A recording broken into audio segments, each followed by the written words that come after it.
sempre quando viajo, e quando ele viaja também para falar sobre Shakespeare ou para falar sobre qualquer coisa, a primeira pergunta, ou a segunda pergunta que levanto, alguém nervoso no público, na plateia, diz: quem é que escreveu Shakespeare? Ou se Shakespeare realmente escreveu Shakespeare ou não?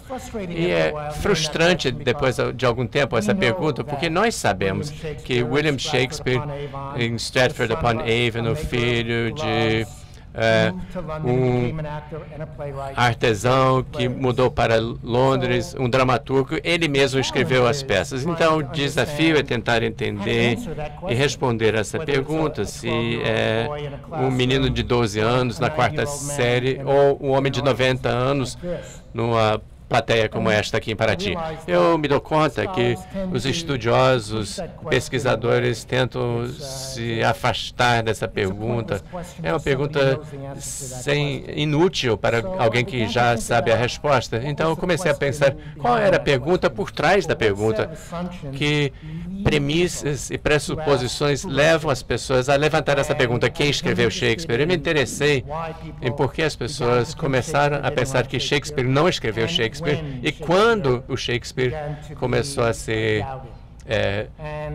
contestado. E meu livro é sobre o porquê e também o quando, e também sobre porquê algumas pessoas muito inteligentes, Freud, por exemplo, Henry James, Helen Keller, Mark Twain e outros, até hoje, juízes da Suprema Corte Americana não acreditam que Shakespeare escreveu Shakespeare, o que abre para mim uma pergunta fascinante: o que significa viver numa cultura onde há tanta teoria de conspiração e outras perguntas. Então, o livro é sobre Shakespeare, mas é mais sobre nossa relação com o Shakespeare no mundo de hoje.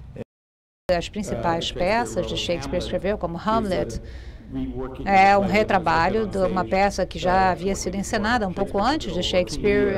Rei Lear também havia sido encenado antes que ele escrevesse a sua peça.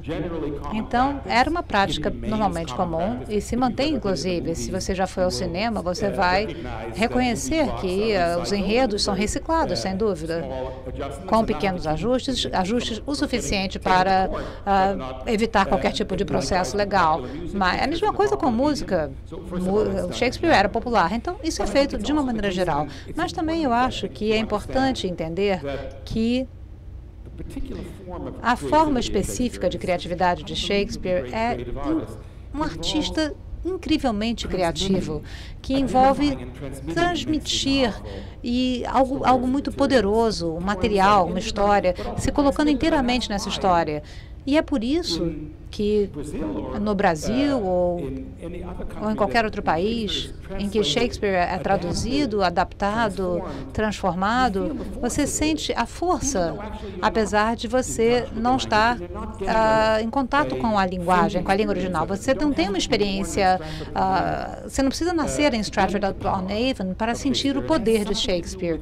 Tem a ver com a forma como ele se identificava e transmitia esse material de grande poder. Ele é extremamente bom nisso. Ele entendia o tipo de coisa que estava no ciclo de vida humano, na sociedade humana. Ele entendia o que havia de poderoso e o que poderia ser levado para o palco. E esse é um dom especial que ele possuía, talvez mais que qualquer outra pessoa.